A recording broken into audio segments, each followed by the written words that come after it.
क्या Donald Trump की ओर से पेश की गई गाजा पीस डील या गाजा पीस एजेंडा फेल हो जाएगी? क्या इजराइल और गाजा के बीच चल रही जंग जारी रहेगी? ऐसा क्यों कहा जा रहा है?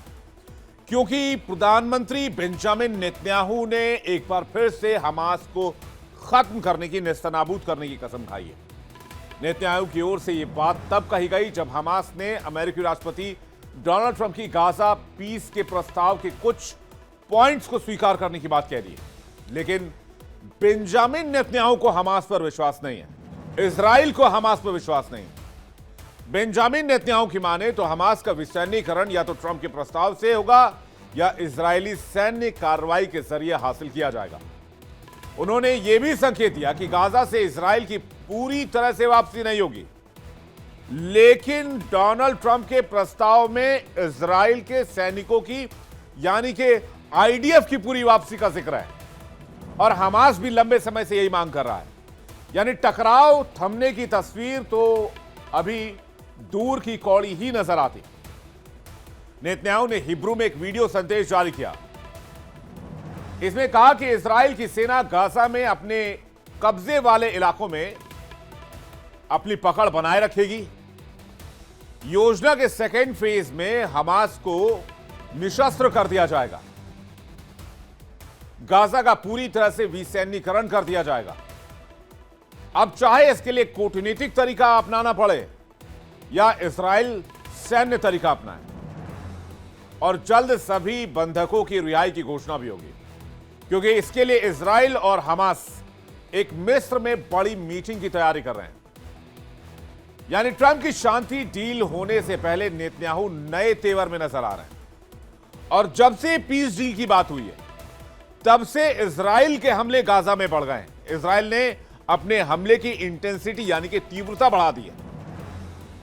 भले ही ट्रंप की ओर से पेश की गई शांति डील कुछ बिंदुओं पर हमास ने हामी भर दी हो, लेकिन इजराइल अब भी हमास पर भरोसा करने को तैयार नहीं है। डोनाल्ड ट्रंप भरोसा कर रहे हैं, इजराइल भरोसा करने के लिए तैयार नहीं है।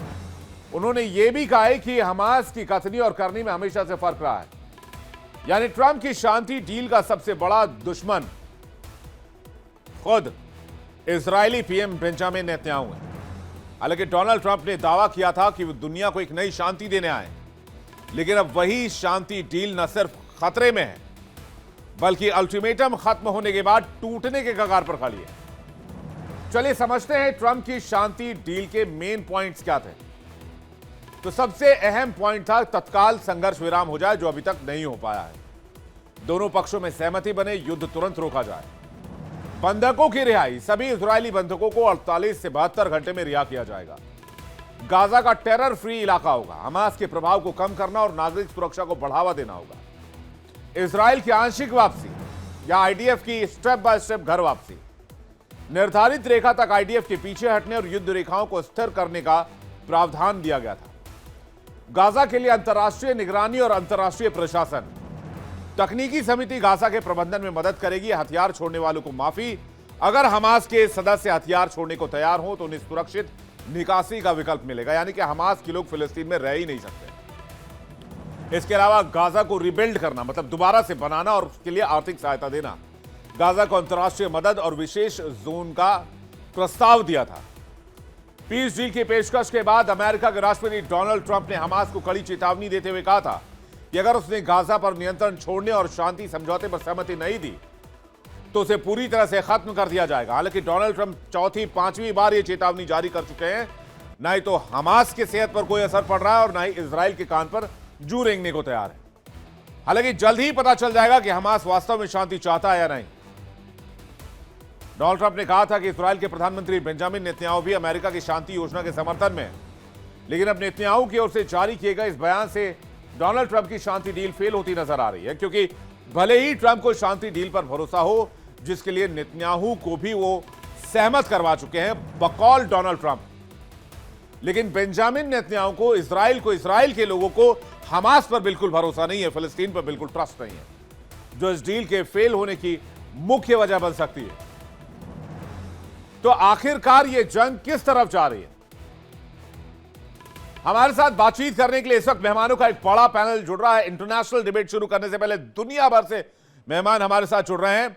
हमारे साथ इस वक्त खिवराज जहांगीर जुड़ रहे हैं और इस वक्त आपको बता दें कि वो प्रोफेसर और डायरेक्टर है centre for Israeli studies OP Jindal global university में। हमारे साथ डॉक्टर धीरज कौल जुड़ रहे हैं, जियो पॉलिटिकल एक्सपर्ट है और अंतर्राष्ट्रीय आर्थिक मामलों के जानकार भी हैं। और इसके अलावा हमारे साथ डॉक्टर जाकिर हुसैन जुड़ रहे हैं, विदेश मामलों के जानकार हैं। आप सभी मेहमानों का बहुत स्वागत है। और हमारे साथ लेफ्टिनेंट कर्नल अतुल त्यागी इस वक्त जुड़ रहे हैं। अतुल त्यागी जी, आपका भी बहुत बहुत स्वागत है, बहुत बहुत आपका वेलकम करते हैं। अतुल त्यागी जी, आपसे शुरुआत करें, लेकिन पहले मैं कौल साहब से समझना चाहूंगा। कौल साहब इस पीस डील के बड़े समर्थक रहे हैं और वो चाहते हैं कि पीस हो, हमारे भारतीय चाहते हैं पीस हो, लेकिन मुझे नहीं लगता कि कौल साहब डोनाल्ड ट्रंप, हमास और इजराइल ऐसा सोच रहे हैं। नमस्कार, thank you for having me on the show. क्या आप मुझे सुन पा रहे हैं? बिल्कुल सुन पा रहा हूं। देखिए, सबसे पहले तो I have no hesitance to say that yesterday and today are one of the best days in last few weeks, क्योंकि एक पॉजिटिव खबर ये आ रही है कि Hamas has agreed to release the hostages. Number two, Israel has stopped the bombardment as of now. Number three, Kushner and there is a delegation going from US actually left this today's अभी Sunday का morning है, वो लोग leave कर चुके हैं, Egypt जा रहे हैं, जहां से एक्सचेंज ऑफ प्रिजनर्स होगा। 47 के करीब लोग बंधक हैं, जिसमें से एंटिसिपेटेड है between 20 and 25 Israeli 20 and 25 may have died, so maybe handing over of the bodies। और वहां पे 1600 समथिंग अराउंड अप्रोक्सीमेटली 1700 बंधक हैं, जो फिलिस्तीन के लोग हैं जिनको कैप्चर किया हुआ है इजराइल ने आफ्टर दिस कॉन्फ्लिक्ट। तो बहुत अच्छी खबर है दोनों साइड की फैमिलीज के लिए। और अभी एज ऑफ नाउ बम्बार्डमेंट रुक चुकी है from the side of Israel, and Trump ने ये बोला है कि please do not take it as a sign of weakness, और ये आपको एक विंडो मिल रही है कि इस लड़ाई को जल्दी से जल्दी खत्म करें, दोनों साथ आए, जस्टिस मतलब एक फेयर डील होगी। और उसके तहत इस समय जो दिख रहा है वो ये दिख रहा है कि स्वैप ऑफ प्रिजनर्स होगा। और इजराइल में एक बड़ा फेस्टिवल भी आ रहा है, नितनयाहू के ऊपर बहुत प्रेशर है अपने कॉन्स्टिट्यूएंट्स का कि इस फेस्टिवल तक आप अपने प्रिजनर्स का एक्सचेंज कराइए, रिलीज कराइए, उन्हें घर पहुंचाइए। और दूसरा एक लाइन है गाजा के दौरान जिसके इस साइड पे इजराइल को विड्रॉ करना है, लेकिन स्टेप वन है कि इजराइल ने बम्बार्डमेंट रोकी है। Now the ball is in the पक्ष ऑफ हमास कि वो क्या प्रिजनर रिलीज करते हैं और बॉडीज हैंड ओवर करते हैं, और द अदर साइड क्या इजराइल भी उनके प्रिजनर्स को रिलीज करता है। और ये सब इजिप्ट इसमें कोऑर्डिनेट कर रहा है, तो इजिप्ट को बहुत एप्रिसिएशन मिलेगी इस काम के लिए, क्योंकि जितना डेथ एंड डिस्ट्रक्शन हमास में फिलिस्तीन में दिख रहा है, अगर आप वर्ल्ड वॉर टू में बर्लिन को देखें after the war was over, it reminds you of that total devastation. बहुत यंग लोग, 60,000 पीपल हैव डाइड, बहुत यंग लोग, इनोसेंट लोगों की जान जा चुकी है। और हमारी आगे वाली जनरेशन सबसे पूछेंगी कि जब ये लड़ाई चल रही थी आपने क्या किया उसे रोकने के लिए। तो to be very honest, Trump एक इनिशिएटिव ले रहे हैं और मैं तो उम्मीद करता हूं कि दुनिया के सब देश मिलकर इसका सपोर्ट करें। और फिलिस्तीन की रीबिल्डिंग कॉस्ट जो $350 बिलियन है, again it's a congratulation to the Arab world which has agreed to pay for that. तो एक ये सबको मिलके एक पॉजिटिव डायरेक्शन होगा। और विवेक जी, मैं आपको फिर बता रहा हूं, मैं कई महीनों से बोल रहा हूं, रशिया यूक्रेन वॉर रुकेगी, और ये आप देखेंगे इससे एक रिपल डाउन इफेक्ट आएगा, लोगों को दिखने लगेगा कि हम वॉर रुकवा सकते हैं विद प्रेशर। तो it's a very welcoming step. तो लेकिन बेंजामिन नेतन्याहू क्यों कह रहे हैं कि हमास के खात्मे तक हम नहीं रुकेंगे? उनका यह मानना है कि हमास बिल्कुल हमेशा इजराइल को तंग करती रहेगी, जबकि डोनाल्ड ट्रंप का जो आप प्रपोज प्लान है उसमें यह है कि हमास के लिए एमनेस्टी, लेकिन वो गवर्नमेंट के अंदर इन्वॉल्व नहीं हो सकते। और नंबर टू, जो बहुत इंपॉर्टेंट है हमास के लिए, कि उनको अपनी कंट्री को लीव करने जाने दिया जाएगा। और वही मैंने आपके लास्ट शो पे बोला था कि एक पॉइंट पे अटकेगी बात तब जब ऐसे लोग जिन्होंने डायरेक्टली बहुत लोगों को मारा है, क्या उनको इजराइल रिलीज करेगा। रिलीज करने के लिए as of now I think things are moving in the positive direction, it's a welcoming step. मैं अतुल त्यागी जी से इसका जवाब चाहूंगा। अतुल सर, आपको क्या लगता है? विवेक जी नमस्कार। नमस्कार सर। मैं इस बात को इस तरह से लूंगा कि सबसे पहले तो ये बिल्कुल सही बात है कि डोनाल्ड ट्रंप साहब ने जो इनिशिएटिव लिया है इसका वर्ल्ड वाइड समर्थन होना चाहिए। और यह एक अच्छी नीयत के साथ में, और उनके कुछ पर्सनल इश्यूज भी हैं इसके साथ जुड़े हुए, जो कि जिसके लिए कि वो एक वर्ल्ड के अंदर अपना एक स्थान चाहते हैं, शायद हिस्ट्री में भी अपना नाम रिकॉर्ड करना चाहते हैं, शायद नोबेल प्राइज के भी करीब आना चाहते हैं। ये सब भी एक इश्यूज हैं जिसके कारण डोनाल्ड ट्रंप साहब बेहद जबरदस्त इंटरेस्ट ले रहे हैं इस पूरे कवायद में। बात यह है कि अगर आप याद करें कि इजराइल का जो तरीका होता है वो बिल्कुल डिफरेंट होता है। आफ्टर ऑल डोनाल्ड ट्रंप साहब ने भी याद दिलाया था कि 3000 सालों का प्रोसिक्यूशन जिस कम्युनिटी ने, जिस नेशनलिटी ने फेस किया हो, उसके लिए बड़ा मुश्किल है कि वह एक सीज फायर प्लान को इमीडिएटली एक्सेप्ट कर ले। आज भी जब इजराइल पीछे जा रहा है या अपनी लाइन की तरफ जहां सीज फायर की बात कर रहा है, तो आज भी वो पीछे मुड़ मुड़ कर और गोली और विस्फोटक का प्रयोग करते हुए ही पीछे लौट रहा है। आपने जो कहा कि साहब कुछ डोनाल्ड ट्रंप साहब के वार्निंग के बाद में भी उन्होंने कुछ एयर स्ट्राइक की, ये उसी का नतीजा है। A disbelief, a total confusion and total lack of faith exist करता है इजराइल और हमास के बीच में। हमास 2005 से इजराइल को पूरी तरह से परेशान कर रहा है, और जो काम हमास ने किया, देखिए 1200 लोगों को मारना, 250 को किडनैप करके ले जाना, ये तो हमें मानना ही पड़ेगा कि हमास कोई बहुत अच्छी नीयत वाला एक ग्रुप या ऑर्गेनाइजेशन नहीं है जिसको सडनली एक स्पिरिचुअलिटी आ गई हो और उसने सोचा कि भाई अब जो है वॉर बंद करनी चाहिए, बहुत कुछ हो गया। नहीं, ऐसा नहीं है। हमास की कमर टूट चुकी है, हमास की लीडरशिप समाप्त हो चुकी है, फर्स्ट लाइन लीडरशिप समाप्त है। कटार पर जो हमला हुआ सितंबर 9 को, वो यूएस को भी एक सबक था कि इजराइल आपका बहुत बड़ा मित्र होते हुए भी, मैं इजराइल को मित्र इसलिए कहता हूं कि अमेरिका इजराइल को मित्र ही मानता है अपने लेवल का, भले ही वो इजराइल एक छोटा सा इंडिया की हरियाणा स्टेट के बराबर हो, मगर अमेरिका में उसकी जो पोजीशन है फाइनेंशियल इंस्टीट्यूशंस में वो एक अलग है। और इसी तरह से अमेरिका को भी उन्होंने मैसेज दिया कि हम अपने हितों पर आंच नहीं आने देंगे। उन्होंने कतार में जाकर हमास की लीडरशिप को समाप्त किया। आज हमास के पास में कोई भी विकल्प नहीं है कि डोनाल्ड ट्रंप साहब के प्रस्ताव को वो माने और उसको अमल में लाएं। और उनके पास में ये कोई वो एक मानवता के नाते नहीं कर रहे हैं, ये बात इजराइल को मालूम है, ये बात डोनाल्ड ट्रंप साहब को भी मालूम है।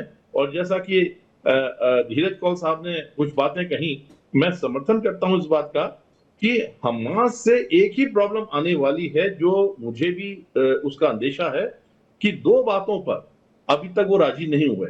एक कंप्लीट डिसआर्मामेंट और दूसरा एक्सक्लूजन फ्रॉम गवर्नेंस। 2005 से जो ऑर्गेनाइजेशन पैलेस्टीन और गाजा को एडमिनिस्टर कर रही हो, ना कि पब्लिक की सपोर्ट से बल्कि पब्लिक को डराकर, धमकाकर और टेररिज्म फैलाकर, वह ऑर्गेनाइजेशन क्या करने आई थी? ये नेशनल्स कहां से आए थे? तमाम मुस्लिम कंट्रीज से इकट्ठे हुए थे, वो तमाम जाने के लिए। आज आप यकीन करेंगे कि डोनाल्ड ट्रंप साहब के प्लान को तहत वो सब जाने के लिए तैयार हैं अपने अपने देशों में। वो इन दोनों पॉइंट के ऊपर कहीं ना कहीं पर एक प्रॉब्लम आएगी इस पीस प्लान के अंदर, जिसको मैं चाहता हूं कि वो लागू हो। लेकिन अभी डोनाल्ड ट्रंप साहब भी जानते हैं कि इस समय exchange of prisoners, exchange of hostages सबसे पहली कार्रवाई है, जो कि फ्रंट लाइन एक एक्टिविटी दिखे और जिससे कि विश्वास जमे, जिससे कि कॉन्फिडेंस आए, क्रेडिबिलिटी बने। और जैसे ये प्रोसेस शुरू होगा, उसके बाद में कहीं ना कहीं पर जो इमीडिएट सीजफायर और ह्यूमैनिटेरियन एड जैसे ही ये होता है, तो कहीं पर मुस्लिम देश जो कि जॉर्डन है, इजिप्ट है, सऊदी अरब है, जिनको कि अमेरिका ने कॉन्फिडेंस में दिया, आप ये जान लीजिएगा कि हमास डोनाल्ड ट्रंप साहब की बात नहीं माना है। हमास इसलिए आज इस ट्रीटी में शामिल हो रहा है कि तमाम मेजर मुस्लिम कंट्रीज रास्ते बंद हो चुके हैं उसके लिए, मेजरली रास्ते बंद हो चुके हैं उसके लिए, अब कोई विकल्प बचा नहीं है। मुस्लिम कंट्रीज, खासतौर से मुस्लिम कंट्रीज। लेकिन फिर भी पता नहीं क्यों त्यागी साहब, मुझे इंट्यूशन ये होता है कि एक बार ये हैंडओवर हो जाए, बंधक सारे वापस आ जाएं, इजराइल फिर से जो है वो अपना काम शुरू कर देगा, हमास के वाइप आउट का काम। मुझे ऐसा लग रहा है, पता नहीं क्यों। अभी तक क्या खामियां रह गई हैं और हमास का जो नेचर रहा है, क्योंकि इजराइल जानता है कि हमास के अगर, और इसमें ये जो पीस डील है जो होनी है, इसमें एक एजेंडा में ये भी है कि आप जो है वो 150 से 200 उन लोगों को छोड़ेंगे जो आजीवन कारावास की सजा काट रहे हैं। मैं कौन साहब एक सेकंड में सारे गेस्ट का एक रिएक्शन ले लो, फिर मैं लौटूंगा आपके पास।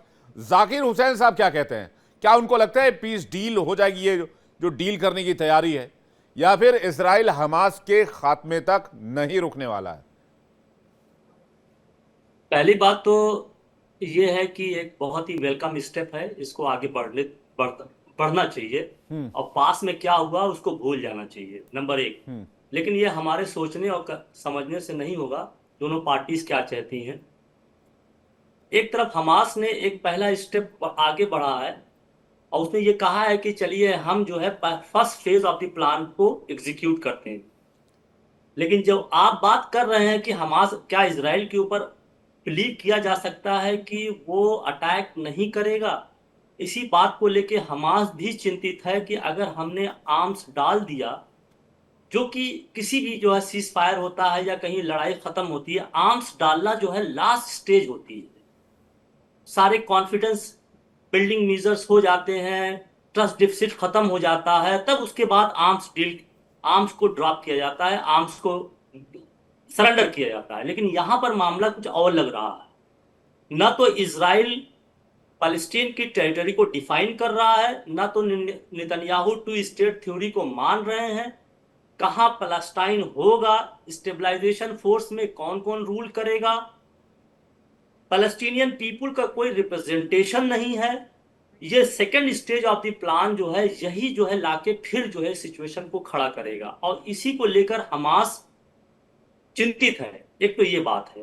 दूसरी बात यह है कि हमास नहीं हटा है। इस बात को आप मान लीजिए, वो तो मानते ही है कि जैसे ही हम सरेंडर कर देंगे हमको मारा जाएगा, बिल्कुल सही वो बात। बिलीव ही नहीं। दूसरी बात यह है कि ये अरब देशों का सरेंडर हुआ है अमेरिका के सामने, ना कि हमास का, क्योंकि जो सारी टॉक हुई है उसमें हमास था ही नहीं कहीं। तो ये कहीं ना कहीं जो है, ये अरब देश जो है अमेरिका प्रेसिडेंट ट्रंप के सामने घुटने टेक दिए हैं और उस वक्त जो है सारा सरेंडर हुआ है। अब आप उनके स्टेटमेंट को देख लीजिए। नहीं, वो सीधी सी बात है, हमास अगर डिसआर्मामेंट में जाएगा तो बेशक वो मारे जाएंगे और उनको वो छोड़ेगा ही नहीं इजराइल, चाहे वो दुनिया के किसी भी कोने में हो। तो ये एक ट्रस्ट डिफिसिट बना हुआ है। और एक मिनट, अभी आप जो है अरब नेशंस जो बात कर रहे हैं उनके स्टेटमेंट पे डिफरेंस आ रहा है। इवन पाकिस्तान जो बैठा हुआ है वो अपनी पार्लियामेंट में कह रहा है कि ट्रंप ने वो मसौदा चेंज कर दिया जिसपे हम लोग एग्री किए थे। अब था कि नहीं था, लेकिन यहाँ पे पूरे अरब कंट्री जो 7-8 कंट्रीज वहां पे थे, कतर के प्राइम मिनिस्टर ने खुद कहा कि ये चेंज हो गया है, अल जजीरा पे इंटरव्यू दिया। तो यहाँ पे इनकी दोहरी नीति भी है, वो ट्रंप के सामने झुके हुए हैं। लेकिन एक बात यह है कि ये जो ऑर्गेनाइजेशंस हैं, अगर इजराइल ने इसको खत्म नहीं किया, निगोशिएटेड सेटलमेंट नहीं किया, तो इजराइल इसको खत्म नहीं कर पाएगा, क्योंकि अमेरिका की शक्ति फॉर एवर नहीं है। ये लड़ाई चलेगी और अगर नेतन्याहू इसको समझ जाते हैं तो बैठ के डील कर ले, नहीं तो ये जनरेशन के आफ्टर नेक्स्ट जनरेशन के ऊपर ये वार जाएगी, क्योंकि इन लोगों ने सरेंडर करना नहीं सीखा है। ये फिर आएंगे लाइक फिनिक्स, फिर से ये अपनी राख से फिर उठेंगे, ये लड़ाई चलेगी। और मैं एक बात बता दूं, जिसको ये मुस्लिम से जोड़ते हैं, मुस्लिम से कोई मतलब नहीं है। 3000 साल, इस्लाम तो 1400-1450 साल पहले आया है। 3000 साल से लगभग ये 7 बार वहां से मारे गए हैं, हटाए गए हैं।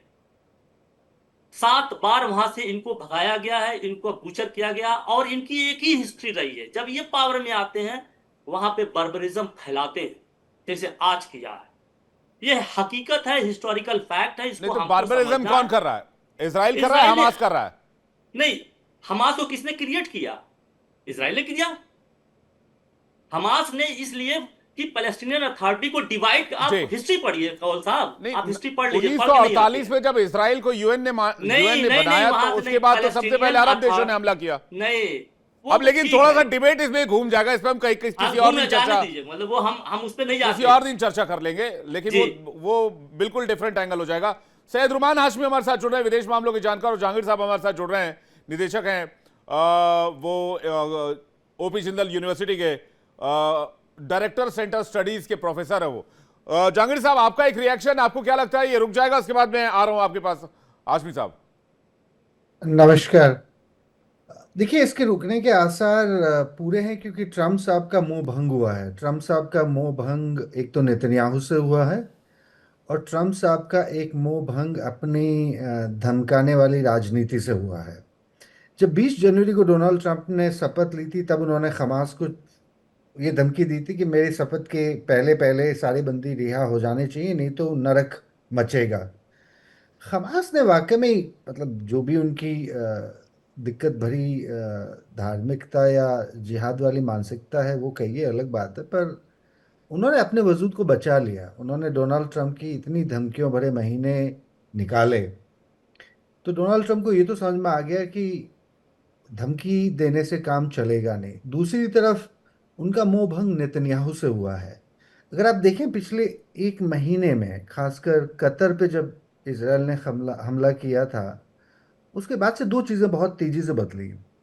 न केवल डोनाल्ड ट्रंप ने नेतन्याहू को इस पीस डील के लिए मतलब मनाया या दबाया, पर उन्होंने नेतन्याहू से ये भी बात कबूल करवाई कि वो कतार के देश से माफ़ी मांगेंगे जो हमला उन्होंने किया, और अब वो हमास के बाशिंदों को या हमास के लड़ाकों को जो कहेंगे कि हम हथियार डाल रहे हैं और हमारी अब यहूदियों से कोई लड़ाई नहीं है, उनको फिर गाज़ा से बाहर नहीं निकाला जाएगा।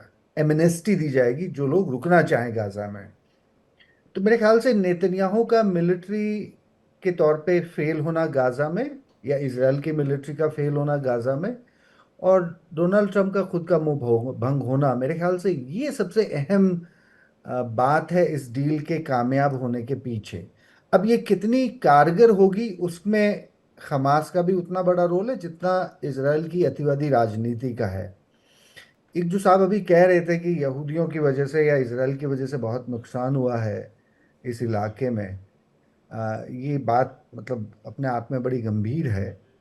पर इसराइल का इस समय सारा जोर अपने बंदियों को छुड़ाने पे है। भले ही नेतन्याहू के कुछ मिनिस्टर बहुत अलग बोल भी बोलते हैं, पर डोनाल्ड ट्रंप ने ये बात तो साफ कर दी है कि गाज़ा को न तो ऑक्यूपाई किया जाएगा न एनेक्स किया जाएगा। उन्होंने 4 दिन डील के पहले ये भी कहा था कि वेस्ट बैंक की जो ज़मीन है वो अनेक्स नहीं होगी, मतलब उस पर इसराइल का कब्जा भले ही है, पर इसराइल विलय नहीं उसको होगा, बिल्कुल। हाँ, विलय नहीं कर विलय नहीं पाएगा। करेंगे, अगर आसान भाषा में समझे तो। हाँ, तो मेरे ख्याल से चीज़ें बदलती हैं, जैसा कि अक्सर होता है अंतर्राष्ट्रीय राजनीति में। जब सारे मतलब और कोशिशें नाकाम हो जाती हैं, तो फिर थोड़ी तो अकल की बात होती है। तो मेरे ख्याल से डोनाल्ड ट्रंप की बात अब थोड़ी अकल की आई है, और ये डील अब हमास और इसराइल के दोनों के ऊपर उतनी ही डिपेंड करती है। मेरे ख्याल से कोई एक विलन नहीं है यहाँ पे। ये दोनों ही पार्टीज हैं जिनके अपनी अपनी मुश्किलें हैं। जी, मैं हाशमी साहब से इस पर रिएक्शन चाहूंगा। उनको क्या लगता है, क्या आप समझते हैं कि ये पीस डील जो है वो कारगर होने जा रही है? देखें, शुक्रिया प्रोग्राम में इनवाइट करने के लिए।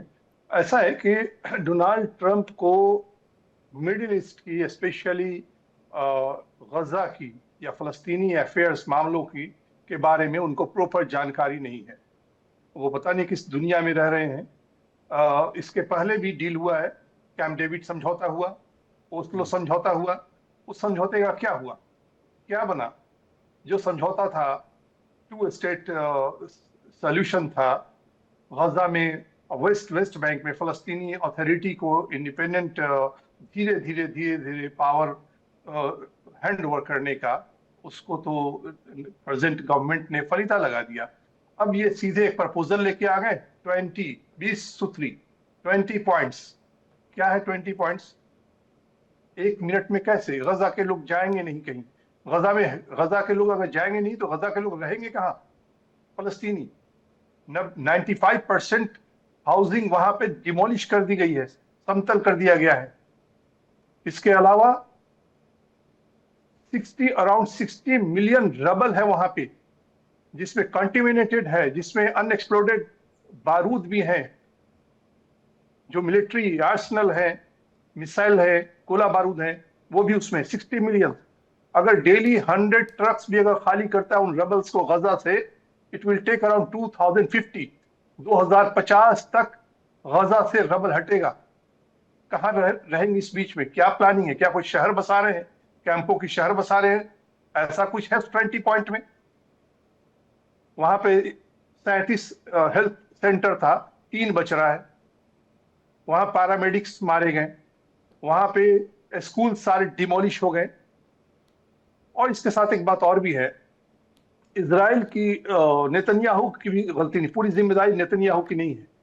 इजराइल की जो सोसाइटी है वो लुनेटिक सोसाइटी है। यूएन जनरल असेंबली में बेंजामिन नेतन्याहू ने स्पीच देते हुए कहा कि लोग हमें जिम्मेदार ठहराते हैं, नेतन्याहू पीस नहीं चाहते हैं या 2 स्टेट सोल्यूशन, फलस्तीनी इंडिपेंडेंट स्टेट हो, ऐसा नेतन्याहू नहीं चाहते। उन्होंने जनरल असेंबली में बात कही। उन्होंने कहा, बताया कि पार्लियामेंट में केनेसेट, इजराइल के केनेसेट में वोटिंग कराया कि 2 स्टेट जो सॉल्यूशन है, क्या ये वायबल है? फलस्तीनी इंडिपेंडेंट स्टेट होना चाहिए। 90% मेंबर्स ऑफ पार्लियामेंट ने रिजेक्ट किया। एक वहां सर्वे हुआ था। मैं क्यों कहा कि इजराइल की सोसाइटी लुनेटिक है? क्योंकि वह एक सर्वे हुआ था। सर्वे में यह था कि क्या गजा के रहने वाले सभी लोग, इंक्लूडिंग बच्चे, बूढ़े, औरतें, सबको खत्म कर देना चाहिए? 47% लोगों ने कहा था कि जी यस, सबका जेनोसाइड होना चाहिए। फिर कुछ समय के बाद फिर एक सर्वे हुआ कि क्या गजा में रहने वाले लोग इनोसेंट हैं? 60% लोगों ने कहा कि इनोसेंट नहीं है। वो बढ़ के 70% भी जाएगा। बाकी तो 20% के करीब अरब मुस्लिम्स हैं जो फलस्तीनी, जिन्होंने इजराइल के पासपोर्ट होल्डर्स हैं, नेशनल हैं, और कुछ ड्रूज भी हैं, उन्हें हटा दीजिए। तो मेजोरिटी ऑफ द जो ज्यूज हैं, ये लंबे समय तक, 75 साल तक जो ज़ायनिस्ट गवर्नमेंट रही है, उन्होंने उनकी प्रोग्रामिंग ऐसे कर दी है कि वो जेनोसाइडल सपोर्टर हो गए पूरी सोसाइटी। ये बड़ी खतरनाक बात है। तो सवाल ये नहीं है कि हमारे मतलब आपका इशारा ये है कि इजराइल ये युद्ध नहीं रोकेगा। मतलब आपने मोटी मोटी बात ये कह दी है, इजराइल लुनेटिक कंट्री है और वहां के लोग युद्ध नहीं रोकेंगे, वहां के लोग इस युद्ध को नहीं खत्म करेंगे जब तक कि गाजा को कंप्लीट वाइप आउट नहीं कर दिया जाता है। जहांगीर साहब, 1 सेकंड आ रहा हूं, कॉल साहब कुछ कहना चाहते हैं, उसके बाद मैं आ रहा हूं आपके पास। कॉल साहब। देखिए, पहले तो मैं 100% डिसएग्री करता हूं। मेरे बहुत मित्र इजराइल में रहते हैं, यहाँ जानता हूं, बिल्कुल लुनेटिक सोसाइटी नहीं है। Matter of fact one of the most advanced in science and technology, और यहाँ पे उनके रूट्स हैं। तो ऐसा कहना, वो भी भारत की धरती से, वो भी ऐसी कंट्री जिसने इतना प्रोसिक्यूशन सहा है, बहुत गलत है। एट द सेम टाइम जो गाजा में हुआ है वो बहुत दर्दनीय है। और ये जो एफर्ट हो रहा है इस टाइम पीस डील का, इसको मुझे लगता है दुनिया के सारे देशों को बढ़ चढ़ के सपोर्ट करना चाहिए। अदर देन यूएस, इजिप्ट बहुत बढ़िया काम कर रहा है, और अरब कंट्रीज जो रिकंस्ट्रक्शन कॉस्ट बेयर करेंगी वो भी होगा। लेकिन एट द सेम टाइम, जो मैंने आपके शो पे लास्ट टाइम बोला था, best case scenario for Hamas होगा कि उन्हें प्रोसिक्यूट ना किया जाए, उन्हें देश में रहने दिया जाए या विदेश जाना चाहिए, दिए जाना चाहिए, और साथ में डिसआर्ममेंट होना चाहिए, और उनका कोई इन्वॉल्वमेंट गवर्नमेंट या ऑर्गेनाइजेशन के अंदर नहीं होगा। ये बहुत क्लियर कट दे दिया गया है। लेकिन क्या ऐसे प्रिजनर्स जो बहुत मास मर्डर में इन्वॉल्व हैं, क्या उनको रिलीज करने देगा Israel? That is $1 million question, और उस पर अभी बहुत बात हो रही है। लेकिन एट द सेम टाइम हमें ये देखना पड़ेगा कि हर दिन जब ये सीज फायर नहीं हो रही, कितने लोग मर रहे हैं, कितने बच्चों को फॉर्मूला नहीं मिल रहा, कितनी डेथ एंड डिस्ट्रक्शन हो रही है। हमास इज नॉट फिलिस्तीन एंड फिलिस्तीन इज नॉट हमास। फिलिस्तीन में भी बहुत लोग ऐसे हैं जो कि इस जो हमास ने किया कैप्चर और किडनैपिंग, उसको डिसएग्री करते हैं। बहुत ऐसे लोग हैं, और उनकी फैमिलीज को, उनके लव्ड वंस को, ये जो टेररिज्म का एक्शन हमास ने किया, जिसको कोई देश में कोई नहीं जस्टिफाई कर सकता, उसका उन्हें ब्लंट फेस करना पड़ रहा है। और ये बहुत अनफॉर्चुनेट है कि इजराइल की वजह से इतने लोगों की डेथ एंड डिस्ट्रक्शन हुई। लेकिन हमें यह भी जानना पड़ेगा कि आप इजराइल की सोसाइटी को एज अ जेनोसाइडल सोसाइटी बोलने से पहले आप थोड़ा हिस्ट्री देखिए। और मैं इस बात पे बहुत ऑब्जेक्ट करता हूं, और जो जनरल साहब ने बात बोली, आई एग्री विद हिम। क्योंकि कुछ कहना चाह रहे हैं। एक सेकंड, बात खत्म होने दीजिए। जनरल साहब ने जो बात बोली वो बिल्कुल सही है their back was to the wall, और उनके पास ऑप्शन क्या है? और मैटर ऑफ फैक्ट, अगर आप अपने आप को देश का इतना भक्त समझते हैं, कौन सा एक्शन लेके आपने जेनोसाइड वहां पे इतने लोग मरवा दिए, ठीक तो है, अब आपको अपनी जान की चिंता है। यू ठीक है। हैव टू गेट टू आपको द मारने से सीज़फायर। पहले सोचना चाहिए था। रुमान हाशमी कुछ कहना चाह रहे हैं, उसके बाद में त्यागी जी और जहांगीर साहब आपके नहीं पास आ रहा नहीं, हूं। ये जो बात कह रहे हैं कौल साहब, ऐसा लग रहा है कि जो 7 अक्टूबर हुआ आउट ऑफ द ब्लू हो गया। First Aqaba, don't you remember the first Aqaba? Don't you remember 1982 का Sabra and Shatila camp Lebanon में 3,000 फलस्तीनी औरतें बच्चे बूढ़ों काट के फेंक दिया गया। 7-7.5 लाख फलस्तीनियों को 1948 में निकाल करके उनको खत्म किया गया, रेप हुआ। अब ज्यूज राइटर हिस्टोरियन एलन पापे की द एथनिकल क्लींजिंग ऑफ फलस्तीन किताब पढ़िए, जो लंदन में है। इजराइल के फौज में भी कभी उन्होंने सर्व किया था एलन पापे ने, उनकी किताब है, ज्यूज की है। और यहूदी की बात नहीं है, यहूदी अरब, यहूदी अफ्रीकन को एग्जिस्टेंस साथ रह रहे थे उसी फलस्तीन में, उसी गाजा में, उसी वेस्ट बैंक में, उसी फलस्तीन में को एग्जिस्टेंस साथ रह रहे थे इजराइल बनने से पहले। ये फर्स्ट वर्ल्ड वॉर और सेकंड वर्ल्ड वॉर के बाद जो जी। व्हाइट सुपरमेसिस्ट जायनिस्ट जो आए, जो जायनिस्ट यहूदी आए, ये जायनिस्ट ठीक है, मैं मुझे वो एक देखिए मिनट हिस्ट्री ये जायनिस्ट जल्दी पूरा कर लीजिए। जोनासाइडर है। आप हिस्ट्री पढ़िए, इंग्लैंड ने किस तरह से जोनासाइड किया इंडिजिनियस पीपुल का ऑस्ट्रेलिया में, नेदरलैंड ने इंडोनेशिया में किया, जर्मनी ने कांगो में किया, अमेरिका ने रेड इंडियंस का किया। व्हाइट सुपरमिस्ट का एक जेनोसाइडल हिस्ट्री है, इन्होंने इंडिजिनियस पीपुल का जहांगीर साहब, ठीक है, जेनोसाइड किया है। ठीक है। How अब do you- देखिए ये how- डिबेट दूसरी तरफ मुड़ जाएगी, ये पूरा एकदम इसका वाइस वर्सा, ये डिबेट जो है यहूदी वर्सेस वर्ल्ड हो जाएगा। मैं पीस पे बात करना चाह रहा हूं। खैर, आपके आपके आपके कमेंट पे जहांगीर साहब और त्यागी साहब कुछ रिमार्क देना चाह रहे हैं। मैं कौन सा, एक सेकंड दीजिएगा जहांगीर साहब, उसके बाद त्यागी जी आपके पास आ रहा हूं।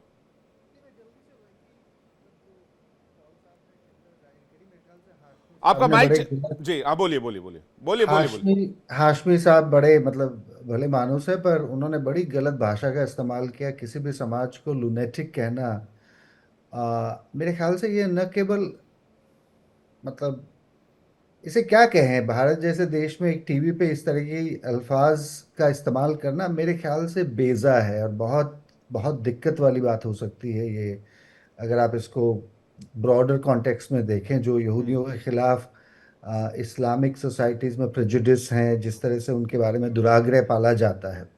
खैर, अब वो उनकी उनकी समझ है इतिहास को लेके। जिन इलान पेपे की ये दुहाई दे रहे हैं, मैंने उन्हीं के ऊपर पीएचडी करी है, मैंने उनके इंटरव्यूज़ किए हैं, मैंने उनके ऊपर खूब लिखा है। उनकी अब जो राजनीतिक सोच है वो एक अलग किस्म की है, उनका काम बिल्कुल अलग किस्म का है। खैर, अगर आप मुद्दे पे इस बात को रखना चाहें, तो मेरे ख्याल से पीस कितनी ज़रूरी है और कैसे होगी, मेरे ख्याल से ये सबसे ज़रूरी मसला है इंपॉर्टेंट है, पूरी बिल्कुल। दुनिया के लिए। और मुझे उसमें सबसे बड़ा पेच जो लगता है, वो पेच डोनाल्ड ट्रंप जैसे शख्स का खुद ही है। देखिए, डोनाल्ड ट्रंप का जो हट है, वो है हट अपने आप को इतिहास में बड़ा साबित करने का। यूक्रेन और रशिया की लड़ाई में उनको बड़ा दम था कि वो इसको निपटा देंगे, वो निपट नहीं पाया। इसराइल और हमास की लड़ाई लंबी चल रही है और वो उसको किसी अंजाम तक तो न ले जा पाए, पर मेरे ख्याल से एक एक मोड़ इतिहास में ऐसा आता है जब खून खराबे को रोकना ही अपने आप में बड़ी कामयाबी हो जाती है। देखिए, हाशमी साहब ने दुआई दी थी कि ओस्लो पीस प्रोसेस में क्या हो गया। ओस्लो पीस प्रोसेस में पता है सबसे बड़ी कामयाबी क्या थी? कि यासिर अराफात ने इसराइल के प्राइम मिनिस्टर से हाथ मिलाया था और उन्होंने कहा था कि मैं दो राज्यों की मांग को मानता हूं। उसके पहले अरबों ने और फिलिस्तीनियों ने दो राज्यों की बात को माना ही नहीं था। उन्होंने कहा था कि यहूदियों का तो यहाँ कोई इतिहास ही नहीं है, ये सारे कॉलोनियल लोग हैं जो यूरोप ने भेजे हैं हमारे पास। तो मेरे ख्याल से ओस्लो पीस प्रोसेस में जो सबसे बड़ी बात थी कि दो लोगों ने एक दूसरे के वजूद को कबूला, एक दूसरे की ये बात मानी कि आपका भी हक है और हमारा भी हक है। इसीलिए उस हाथ मिलाने की बात पे उनको नोबेल पीस प्राइज दिया गया था।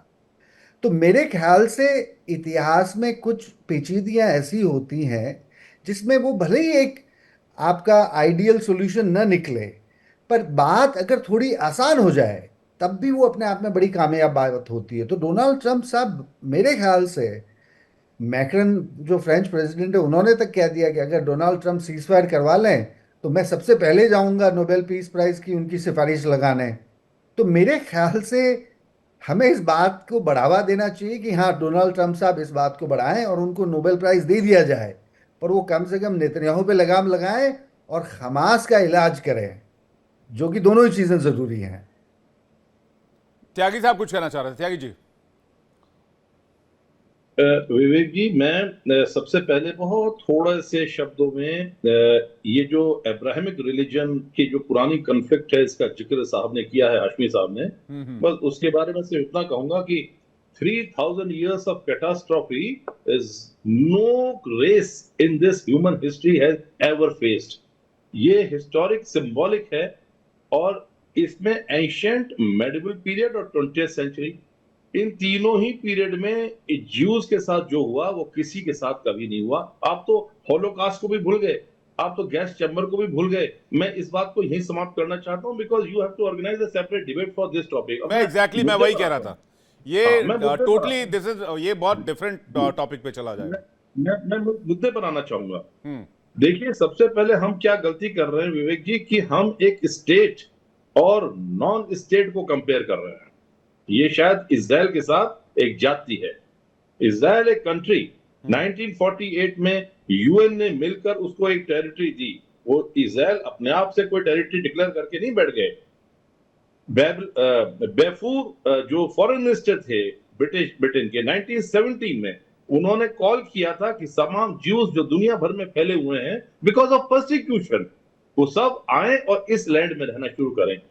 तो ज्यूज ने गलती क्या की?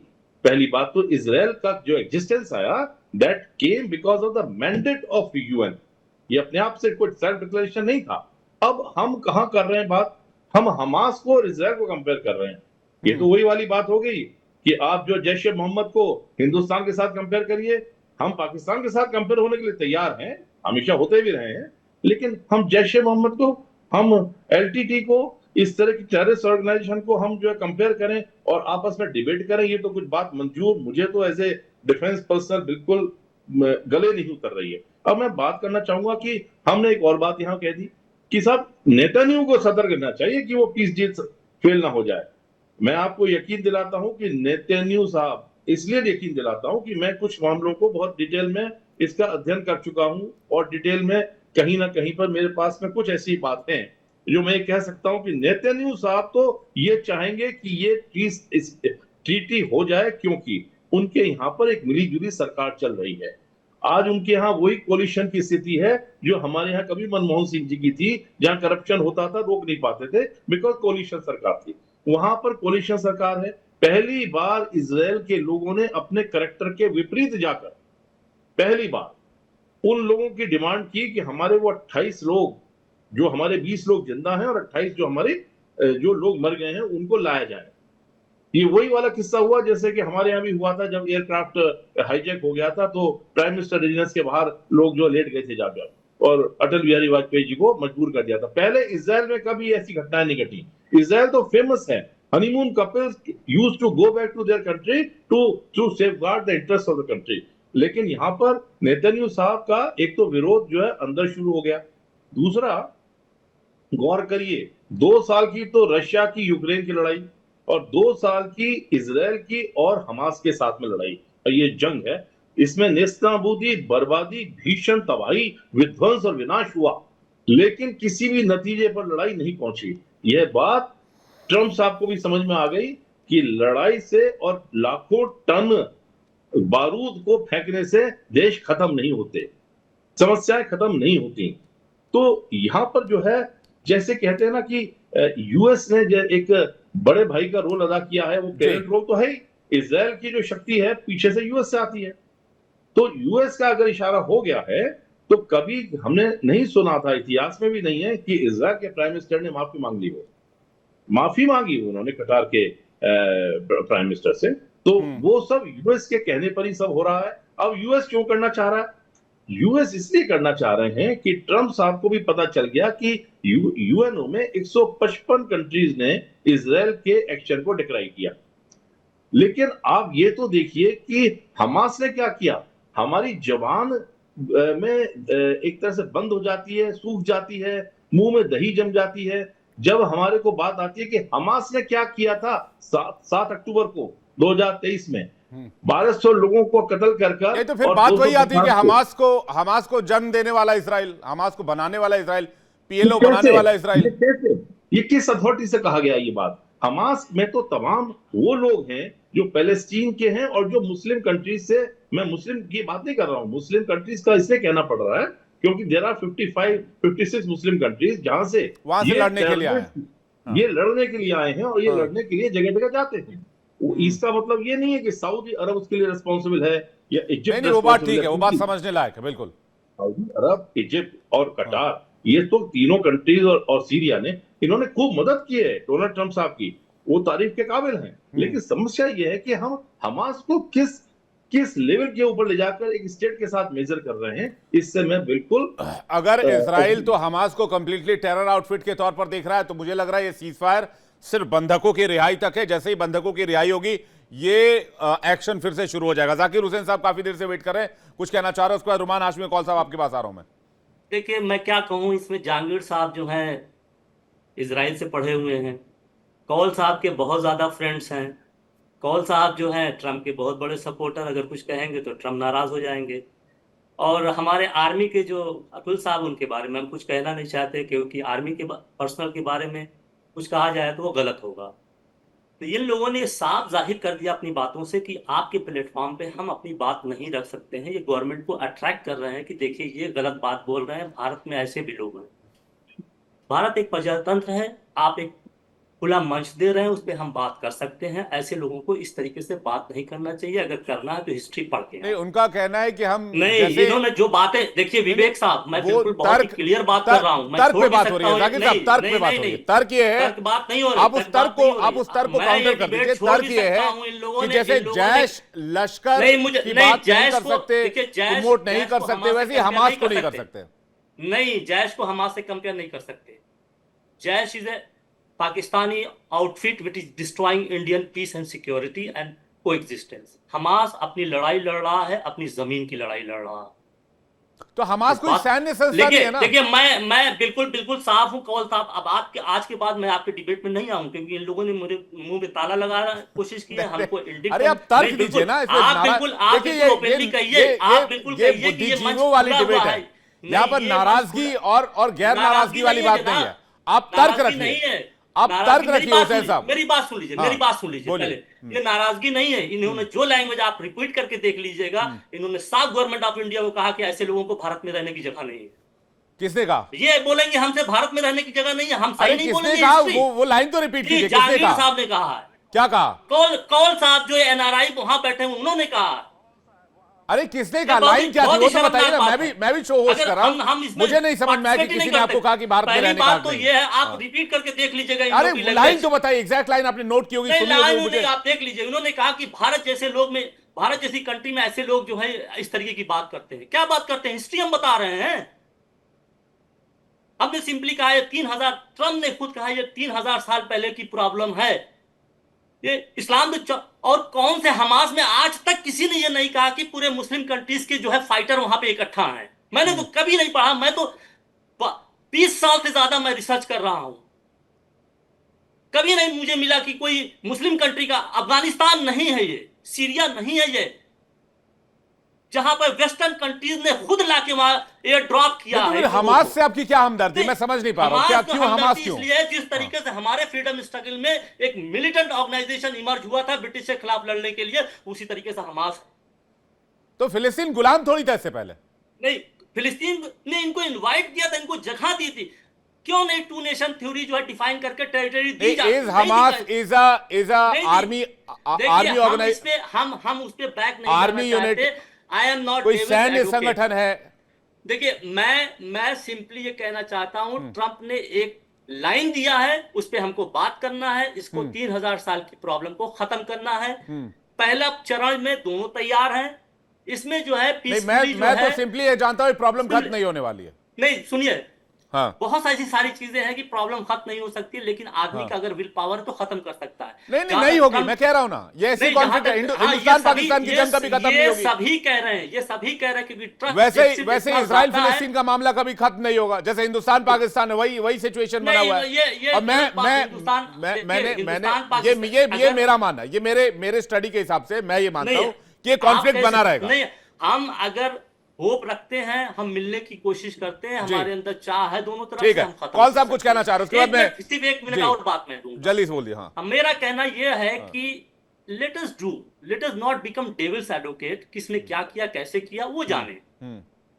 हमको क्या कर सकते हैं, हमारे प्राइम मिनिस्टर ने इमीडिएटली जो है ट्वीट किया और प्रेसिडेंट ट्रम्प के बात को उन्होंने एंडोर्स किया, and I am standing with prime minister of India Narendra Modi to go ahead with this peace and India is ready to contribute. मैं प्राइम मिनिस्टर के साथ खड़ा हूं और मैं अपनी कंट्री को मिडिल ईस्ट की प्रॉब्लम में नहीं झोंकना चाहता।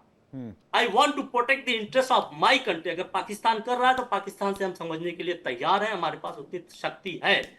पाकिस्तान हमारे लिए उतनी बड़ा मैटर नहीं है, मैटर तो हमारा चाइना बैठा हुआ, उधर हम बोलते ही नहीं। हमास को जस्टिफाई कैसे किया जा सकता है, ये कम से कम मैं नहीं समझ पा रहा हूं। वैसे कॉल साहब कुछ कहना चाह रहे हो, उसके बाद मैं जहांगीर साहब और हाशमी जी आपके पास आ रहा हूं। कॉल साहब, देखिए जाकिर भाई बहुत शांत प्रवृत्ति के पर्सन है, आज पता नहीं क्या उनको बोली, हमारा मुंह बंद करना, हमारे गवर्नमेंट को कह रहे हैं ऐसे लोग हिंदुस्तान में बैठे हुए हैं। व्हाट इज दिस यार, क्या ऐसा कौन सा लाइन कहा गया? अरे जाकिर साहब please relax, cool cool, Zakir साहब कूल।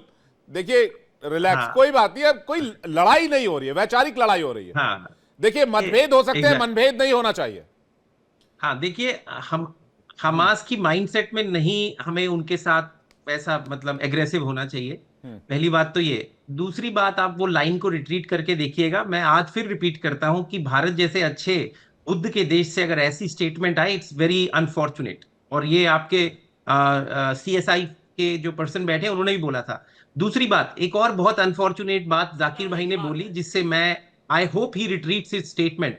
भारत की इंडिपेंडेंस स्ट्रगल में भगत सिंह और जो गरम दल का रोल था, आप उसको हमास के साथ कैसे कंपेयर कर सकते हैं? ये बहुत दुर्भाग्यपूर्ण स्टेटमेंट दी गई है। I think you should retreat it, number 1। Number 2, Donald Trump जैसे भी है, मैं डे 1 से उनके बहुत अच्छे एक्शंस पे सपोर्ट करता हूं और करना भी चाहिए। मैं इस बात से स्ट्रांगली बिलीव करता हूं कि इस टाइम अगर वर्ल्ड में डोनाल्ड ट्रंप एक्शन ले रहे हैं कि गाजा और इजराइल की जंग रुके, इनोसेंट लोग, इतने 67,000 लोग जो फिलिस्तीन में मर गए हैं, बच्चे बूढ़े, ये बहुत दर्दनाक है। और ये बात भी सही है, 1200 लोग इजराइल में भी मरे हैं, उसको भी कोट कर दीजिए कॉल साहब। 1200 लोग इजराइल में मरे हैं, आर्मी ऑपरेशन में कई सैनिक शहीद हुए हैं, उनके सैकड़ों लोग हॉस्टाइल हैं, उसमें से अभी भी कई सौ लोग हॉस्टेज बने हुए हैं। सुनिए, आपने इनको समय दिया, मुझे 2 मिनट दीजिए ताकि मैं अपनी बात नहीं है, 1 मिनट दूंगा, जल्दी से कंप्लीट कीजिएगा प्लीज। हाँ, तो दूसरी बात यह है कि इजराइल ने कुछ नहीं किया था, वहां पे फेस्टिवल चल रहा था। क्रॉस बॉर्डर लोग आके उनके लोगों को किडनैप करके, टॉर्चर करके ये करते हैं। तो नॉट गेट इनटू इट, हम अभी करंट सिनेरियो में बात कर रहे हैं। यस, तो अभी का ये सिनेरियो है कि पहले तो जो पुरानी चीजें हो चुकी हैं, अगर उसके दर्द के साथ आप आगे बढ़ेंगे तो कहीं पीस डील नहीं हो पाएगी। नंबर 2, जो भी एक्शन ट्रंप ले रहे हैं इस टाइम, आई थिंक सब देश और खासतौर पर मिडिल ईस्ट के कई कंट्रीज आगे बढ़ के आ रहे हैं, ये बहुत वेलकमिंग है। और कतार के जो अटैक हुआ था वो बहुत गलत हुआ था, क्योंकि उससे ट्रस्ट डेफिसिट वर्स हो गया। तो अभी उन्होंने अपॉलॉजी दी है। I hope and I pray कि एक वी होप वी प्रे कि यहाँ पर पीस हो जानी चाहिए, इस इलाके में पीस हो जानी चाहिए। फिर मैं कहूंगा, मैंने जितना इस इलाके को समझा है, जो मेरा इंट्यूशन कह रहा है, और 3000 साल के इतिहास को देख लें, मुश्किल है ये पीस सस्टेन कर पाएगी या पीस एंड ट्रैंक्विलिटी हो पाएगी इस इलाके में। रुमान हाशमी साहब कुछ कहना चाह रहे हैं, उसके बाद जहांगीर साहब मैं आपके पास आ रहा हूं। एक बात हमास के बारे में, चूंकि ये हमास का ने अटैक किया था, ज्यादा रेडिकल मिलिटेंट ऑर्गेनाइजेशन है, लेकिन उसके साथ ये बात भी सच है कि भारत सरकार ने आज तक, हम लोग सभी डिबेट में कह रहे हैं, जिन्हें कहना है वो कह रहे हैं आतंकवादी संगठन है, टेररिस्ट ऑर्गेनाइजेशन है, लेकिन मजे की बात यह है कि भारत सरकार ने हमास को आज तक टेररिस्ट ऑर्गेनाइजेशन डिक्लेयर नहीं किया है। राइट, अमेरिका ने किया, इजराइल ने किया है। दूसरी बात, आप गजा पे 1200 लोग अटैक किया, nobody support this incident, right. लेकिन यह भी ध्यान रखने की बात है, वो 1200 लोग सेटलर थे, अवैध सेटलर्स, जो आके फलस्तीनियों की जमीन पे कब्जा करके बैठे हुए, उसमें majority of them they were army personnel, right. और दूसरी तीसरी तीसरी बात कि वेस्ट बैंक में क्या हो रहा है। चलिए यहाँ तो किसी ने कहा कि हमास कहाँ से पैदा हो गया। अरे हमास को पैदा किसने किया? इसराइल ने किया। इसराइल ने हमास को पैदा किया। महमूद अब्बास की जो PLO लेड ऑर्गेनाइजेशन है, फलस्तीनी अथॉरिटी, उसको कमजोर करने के लिए और फलस्तीनी स्टेट नहीं हो, इसको करने के लिए कतर से फंडिंग आती रही रेगुलर बेसिस पे। इजराइल की गवर्नमेंट वो फंड हमास को देती रही। इसको कहां से इनकार करेंगे भाई? हिस्टोरिकल डॉक्यूमेंटेड प्रूफ है ये सारा। है ये तो कैसे आप बैठ के सिंपल डिबेट में इसको इनकार कर सकते? रूल आउट नहीं, ऐसा नहीं इजराइल नहीं किया। अरे इजराइल ने हमास को पैदा किया इसलिए ताकि फलस्तीन का कौज खत्म हो जाए, स्टेट ये गवर्नमेंट ये बोल सके कि किसके साथ निगोशिएशन करें, फलस्तीनी अथॉरिटी के साथ निगोशिएशन करे कि हमास के साथ निगोशिएशन करे, और ये लोग आपस में सहमति बना ले, फिर टू स्टेट सॉल्यूशन की बात होगी। ये इजरायली गवर्नमेंट की पॉलिसी थी जिसने हमास को पैदा किया, लेकिन वही भस्मासुर पैदा हो गया, ज्यादा रेडिकल हुए, अटैक किया। उसने सोचा कि जो भी बंदी है, आप देखें ना, दुनिया में अकेला कंट्री इजराइल है, ये सब पे डिबेट नहीं होता। 5 साल से कम उम्र बच्चों पर फलस्तीनियों को अरेस्ट किया जाता है और मिलिट्री कोर्ट में उन पर मुकदमे की कार्रवाई चलती है मिलिट्री कोर्ट में। कहीं ऐसा देखा है? अपार्थियड गवर्नमेंट जो साउथ अफ्रीका में थी, उससे कहीं ज्यादा बुरी अपार्थियड गवर्नमेंट इजराइल में है। आप उनके एक्शन देखिए। वेस्ट बैंक में लगातार साल अवैध कॉलोनियां बस्ती चली जा रही है। 7.5 लाख यहूदी आबाद कर दिए गए वेस्ट बैंक में। कहां से टू स्टेट हो जाएगा? 7.5 लाख को जब अगर वेस्ट बैंक और गजा को मिला के इंडिपेंडेंट फलस्तीनी स्टेट बनेगा, तो क्या इजराइल 7.5 लाख यहूदियों को जो गजा में है और ज्यादा आबादी बस्ती बढ़ती जा रही है, 300-350 और इजरायली बस्तियां बसाई जा रही है, क्या इजराइल उनको हटाएगा वहां से? बिल्कुल नहीं हटाएगा। ये एक ख्वाब हो जाएगा फलस्तीनियों के लिए कि टू स्टेट सॉल्यूशन, जिस तरह से अवैध बस्तियां वेस्ट बैंक में बसाई गई है। चीजें उस पॉइंट, उस एजेंडे में है, डोनाल्ड ट्रंप के एजेंडे में है, जो बात आप कह रहे हैं कि वहां पर रिहैब से लेकर घर बनाने से लेकर पुनर्वास से लेकर ईच एंड एवरीथिंग जो एजेंडाज उनको मेंशन किया गया है डोनाल्ड ट्रंप के इस पूरे प्लान में, और उसके फंडिंग की और ह्यूमैनिटरी रिलीफ की व्यवस्था भी उसमें की गई। और इनफैक्ट आपको शायद आपको पता होगा, पैनलिस्ट को भी पता होगा, दर्शकों को मैं बताऊं, इंडिया इस पूरे दरमियान, इस क्राइसिस सिचुएशन के दरमियान हर साल बड़ी मात्रा में एड भेजता रहा है। इस साल भी हजारों टन एड फिलिस्तीन इंडिया भेज चुका है वहां के रिलीफ और रेस्क्यू ऑपरेशंस के लिए। जी हाशमी साहब, मैं कह रहा हूं कोशिश तो हो रही है जी। एक बात और भी है, ये डोनाल्ड ट्रंप जैसा जिद्दी लीडर जो बिजनेसमैन है बहुत बड़े, उनका अपना एक रियल एस्टेट, एक रिजोर्ट्स, एक कंपनी वगैरह भी सेटअप करने का गजा में ख्वाब है। उसी बहाने वो कहते हैं रंजिशी सही दिल को जलाने के लिए आ, तो उनके अपना सेल्फ इंटरेस्ट भी है। और नेतन्याहू के लिए प्रॉब्लम होगा क्योंकि टोनी ब्लेयर वहां पे CEO बन जाएंगे गजा में, और डोनाल्ड ट्रंप भी उसको मॉनिटर करेंगे। तो ऐसे में इजराइल फिर वहां पे आर्मी इंकर्शन, जो लगातार उनके जो बेन गेविस जैसे रेडिकल मिनिस्टर हैं, इवन नेतन्याहू भी ये जो कह रहे हैं कि मिडिल ईस्ट भी मॉनिटर करेगा उस एरिया को, मिडिल ईस्ट तो डायरेक्टली कनेक्ट टू अमेरिका जाएगा ना। मिडिल ईस्ट का जो प्योर कंट्रोल है वो यूएस के पास है, और मिडिल ईस्ट अगर फिलिस्तीन रूलिंग अथॉरिटी को कंट्रोल करेगा तो वो कंट्रोलिंग भी वैसे भी अमेरिका के पास ही रहेगा। तो इसमें तो कोई डिबेट है नहीं। फर्स्ट हैंड डिबेट ये है कि क्या ये वॉर रुक जाएगी। जहांगीर साहब का एक आखिरी रिएक्शन चाहूंगा जल्दी से, मैं उसको क्या कहते हैं वो। हाशमी साहब ने एक बात का जिक्र किया कि 1200 से ज्यादा लोग जो दक्षिणी इजराइल में थे वो सेटलर्स थे। वहाँ कोई सेटलमेंट नहीं है। इंटरनेशनल लॉ में भी गाजा दक्षिणी इजराइल के जो किबुत्स हैं वो इजराइल के 1967 बॉर्डर की दायरे में है। सेटलर्स वेस्ट बैंक में है। तो जो 1200 लोग मारे गए थे वो सेटलर्स नहीं थे, और वो मिलिट्री के लोग तो कतई नहीं थे। खैर, अब मुद्दे पे आते हैं। गाजा की पीस का एक सबसे बड़ा हवाला है बिपिन जोशी का छूटना। बिपिन जोशी 23 साल का लड़का था, नेपाल का। नेपाल के 17 स्टूडेंट 7 अक्टूबर को हमास की लड़ाई में फंस गए। हमास ने 17 में से 10 का तो कत्लेआम किया, और एक को वो अगवा करके ले गए। आप सोचिए कि 2 साल से एक नेपाल का 23 साल का लड़का बिपिन जोशी गाजा में है। अब ये क्या रेसिस्टेंस है, मुझे बताइए।